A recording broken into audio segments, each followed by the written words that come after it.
Doctor Shahnawaz کا والد ہوں. اپنی عدالتوں پہ اعتماد ہے، وہ ہماری مدد کریں گی اور انصاف کو ظاہر کریں گی. انصاف ہوتا ہوا نظر آئے گا، آ رہا ہے اور انشاءاللہ ہوتا ہوا نظر آئے گا. میرا بیٹا تو چلا گیا، میں چاہتا ہوں کہ دوسروں کے بیٹوں کو اس جو درندے ہیں ان سے ان کو محفوظ رکھا جائے.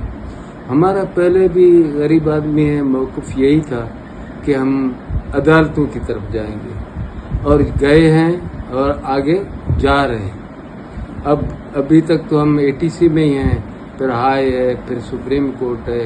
اللہ ہمیں ہمت دے گا اور ہم اس مسئلے کو آگے لے کے جائیں گے اور اپنے موقف کو دنیا کے سامنے رکھیں گے کہ ہمارے ساتھ کیا ظلم ہوا ہے، کسی کے ساتھ کیسے پیش آیا جاتا ہے کہ ایک آدمی اپنے فون کے ساتھ ان کے سامنے اگر پیش ہوا ہے، اس کو انہوں نے مارا ہے، پھر انہوں نے اس کی نعش کو جلایا ہے اور وہ نعش اب جنگل میں دفن ہے. اور وہاں پر جو ہے وہ وہاں پر بھی ان درندوں نے جنگل میں دفنانے نہیں دیا. ہم نے پتہ نہیں کیسے وہاں ان کی ڈیڈ باڈی کو دفن کیا.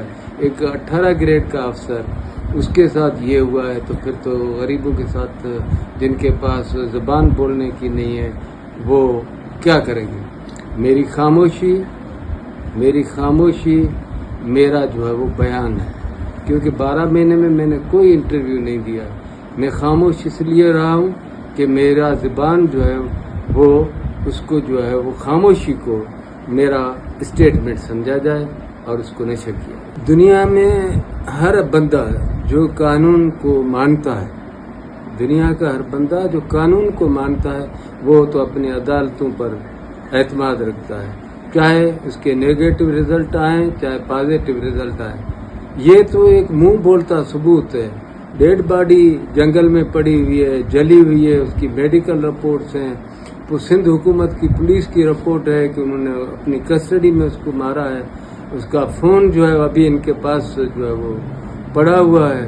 اگر وہ بولتا، اس کے آخری الفاظ یہی تھے کہ میں نے یہ نہیں کیا، پھر بھی اس کی انہوں نے کوئی انویسٹیگیشن نہیں کی اور یہ کام عدالتوں کو جو کرنا چاہیے تھا وہ انہوں نے اپنے ہاتھوں سے کر دیا اور ملک کو، سندھ کو، پوری دنیا کو، پوری انسانیت کو انہوں نے لرزا دیا. پوری دنیا جو ہے جب اس کی جلی ہوئی ڈیڈ باڈی کو دیکھتی ہے اور اس کی زندہ کی تصویر کو دیکھتی ہے تو کوئی ایسا پڑھا باشعور آدمی یا کوئی گھر کا بچہ، کسی کی عورت، کسی کی بہن اس کو جو ہے وہ نہیں بھلا سکے گی، تا قیامت تک نہیں بھلا سکے.